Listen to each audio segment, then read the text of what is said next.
canales de calcio. Y estos vamos a ver que tenemos 3 familias de los antagonistas. ¿Cuáles son? La familia de las dihidropteridinas, la familia de las benzodiazepinas, no benzodiazepinas, porque aquí hay que aclarar. Uno dice benzodiazepinas, las benzodiazepinas son antagonistas de canal de calcio. Las benzodiazepinas son fármacos que sirven para el sistema nervioso, para calmar la ansiedad, la depresión. Es un fármaco depresor. Pero acá estamos hablando de benzodiazepinas con T. Cuidado, se me confundan. Porque hay las benzodiazepinas con D. Aquí estamos con T. Las fenilalcaminas, tenemos de las dihidropteridinas, tenemos la nifedipina, la amlodipina, la nimodipina. Todos estos sirven para tratar la hipertensión. Sirven como antianginosos y antiarrítmicos. Yo por lo general tomo el amlodipino que está aquí, tomo en dosis de 2.5 miligramos para mi hipertensión leve. Entonces, por eso digo, sirve también como antianginoso y como antiarrítmico. Las benzodiazepinas, el que primero tenemos es el diltiazem, y de las fenilalcaminas tenemos el verapamila. Todos estos que le estamos hablando son antagonistas de los canales de calcio, todos, sino que de familias diferentes. Si estamos hablando de canales, tenemos que hablar de receptores ionotrópicos. ¿Por qué? Porque estos receptores son los que nos van a permitir actuar a nivel de los canales de calcio, y estos nos van a permitir el bloqueo de la entrada de los canales de calcio. De esa manera evitan que la musculatura lisa y la musculatura cardíaca se contraiga y mejor se relaje, y también dan efectos vasodilatadores. Lo que hacen los calcioantagonistas también es lo mismo que hacen los nitratos, es provocar una vasodilatación.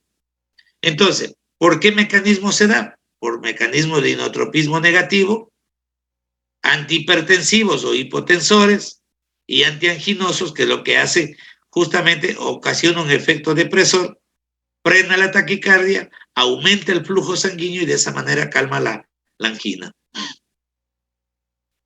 Aquí está justamente lo que les decía, sirve para beneficiar al miocardio isquémico y disminuye el riesgo de que haya un daño cardíaco y disminuye la posibilidad de un infarto agudo de miocardio. ¿Cuáles son los efectos adversos? Generalmente, y eso hay que tener mucho cuidado, es hepatotoxicidad. Podemos tener hipotensión y bradicardia por un efecto vasodilatador. Puede haber galactorrea en una mujer embarazada o no embarazada. Puede haber hinchazón de las encías, que eso se llama hiperplasia gingival, se hinchan las encías bastante. Puede dar estreñimiento, náusea, vómito, dolor de cabeza, y lo más frecuente, que eso ocasiona a todos los que toman antagonistas de canales de calcio, especialmente el amlodipino, es que se le hincha en los miembros inferiores. Vean la diferencia, que tenemos una pantorrilla y aquí tenemos otra. Este edema generalmente es ocasionado por los canales antagonistas de los canales de calcio. Y siempre se les dice a los pacientes que siempre se fijen los tobillos. Cuando hay demasiada hinchazón, hay que comenzar a pensar o suspender el fármaco o bajar la dosis. Esa es la razón, y tengo que comentarles, porque ahora me pasa a mí. Yo tomaba 5 miligramos de amlodipino y se me hinchaba mucho el tobillo. Me bajaron a 2.5 y dejó de hincharse. Entonces, pero que baje, pero que igual controle la presión. Contraindicaciones de los calcioantagonistas: en caso de insuficiencia cardíaca, en caso de shock, en caso de que haya una función hepática comprometida. Cuando hay estos 3 elementos, están contraindicados los calcioantagonistas. Cuando haya, en segunda instancia, bloqueos de segundo y tercer grado en el electrocardiograma, cuando el paciente sufra de hipotensiones severas, se les baja bruscamente la presión, o en caso de que haya un infarto agudo de miocardio. ¿En qué caso? En tercera línea, ya de menor proporción, tenemos cuando el nódulo sinusal no esté conduciendo bien la transmisión, cuando a ese nivel existan los síndromes llamados de preexcitación manejados por nódulo sinusal, o cuando hay un flúter auricular que no es sino como un aleteo de las aurículas y de las orejuelas, que generalmente puede llevar a una arritmia cardíaca.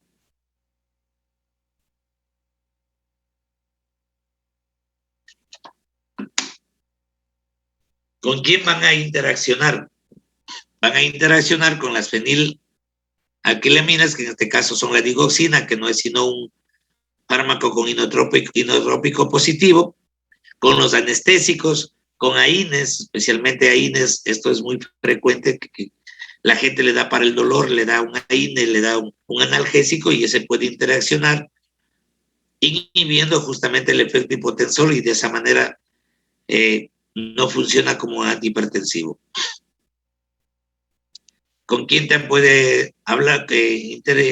Haber interacciones con los anticoagulantes, por los anestésicos como la procainamida, con la difenhidramina, que es un antigripal, beta bloqueantes, o el verapamilo mismo, que puede provocar una disminución de la conducción a nivel del nódulo auriculoventricular. Luego vamos a las benzodiazepinas, donde tenemos el mayor representante es el diltiazem, que es decir, deprime la función auriculoventricular y aumenta el efecto vasodilatador. Y eso lo hace que sea un muy buen fármaco para tratar la angina y la hipertensión.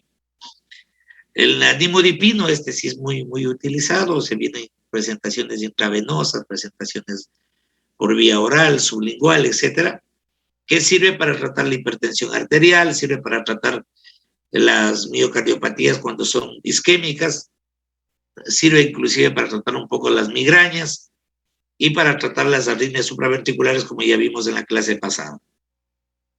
La nifedipina es muy importante para pacientes que sean hipertensos. Por lo general, antiguamente nosotros lo utilizábamos en pacientes que venían con una hipertensión bastante pronunciada. Le colocábamos la nifedipina por vía sublingual y bajaba la presión. Pero a veces era tan abusada la nifedipina que le ponían 1, le ponían 2 y no bajaba, le ponían 3, y de pronto esa presión se iba para abajo y provocaba una hipotensión severa y podía dar inclusive un infarto del miocardio. Luego vamos a mencionar los beta bloqueantes, en este caso como antianginosos. Ya habíamos hablado con ustedes de que los beta bloqueantes también eran antiarrítmicos y antihipertensivos. ¿Cuáles son los beta bloqueantes? Son los mismos que habíamos visto. Pueden ayudar para tratar la hipertensión como antiarrítmicos y también como antianginosos. ¿Cuál es el mecanismo de acción? Ya les dije ayer, bloquea los receptores beta 1, beta 2 que tenemos a nivel cardíaco, y eso lo que va a hacer es aumentar justamente la posibilidad de que no tenga una taquicardia, o si tiene taquicardia le va a ir disminuyendo la frecuencia arterial. Y de disminuir la frecuencia, disminuye la angina. ¿Qué hacen a nivel los beta bloqueantes? A nivel del sistema nervioso pueden bloquear los receptores 5-HT y de esa manera ocasionar efectos adversos a nivel del sistema nervioso, como que pueden tener paciente caer en depresión, paciente caer tener pesadillas, va a tener cambios emocionales, como generalmente tienen las mujeres cuando tienen menopausia. ¿Y cómo se clasifican estos beta bloqueantes? Como ya les dije en la clase de ayer, beta bloqueantes no selectivos, beta bloqueantes selectivos que solamente van al receptor beta 1 y beta 2, y beta bloqueantes mixtos que bloquean a todos, beta 1, beta 2, inclusive los beta 3. Los beta bloqueantes también son aquellos que habíamos visto en la clase de ayer, que tienen acción estabilizadora de membrana, que es una, y la otra actividad simpático-mimética. Ustedes van a encontrar frecuentemente beta bloqueante que tiene ACI y beta bloqueante que tiene AEN. Se van a ver en el libro frecuentemente eso. ¿Qué significa los que tienen ACI? Actividad simpático-mimética. O sea que lo que hacen es, puede estimular justamente al corazón para que tenga actividad de fuerza de contracción. Por eso se llama el simpático. Acuérdense que el sistema nervioso simpático lo que hace es aumentar la fuerza de contracción. El parasimpático lo disminuye. Entonces digo, tiene actividad simpático-mimética, es que va a aumentar la frecuencia cardíaca. Pero también tiene actividad estabilizadora de membrana, que lo que hacen es inhiben que no haya potencial de acción. Entonces, de esa manera la membrana queda estable. ¿Por qué los betabloqueantes son antiaginosos? Facilito entender en este cuadro. Porque disminuye la fuerza de contracción, disminuye la frecuencia cardíaca, disminuye la presión arterial, disminuye la tensión del músculo cardíaco y eso hace que tenga un efecto vasodilatador. La farmacocinética, tenemos que existen algunos betabloqueantes que son liposolubles. Ya les dije a ustedes que la liposolubilidad hace que pasen rápidamente la membrana.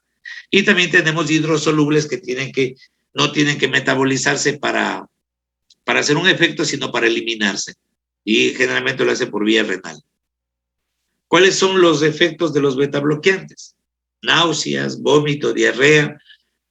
Puede provocar, como bloquean al corazón, puede entrar el corazón en una insuficiencia cardíaca, puede presentar este tipo de manchas púrpuras a nivel de la piel o puede provocar un broncoespasmo. ¿Qué puede pasar cuando nosotros suprimimos bruscamente unos beta bloqueantes?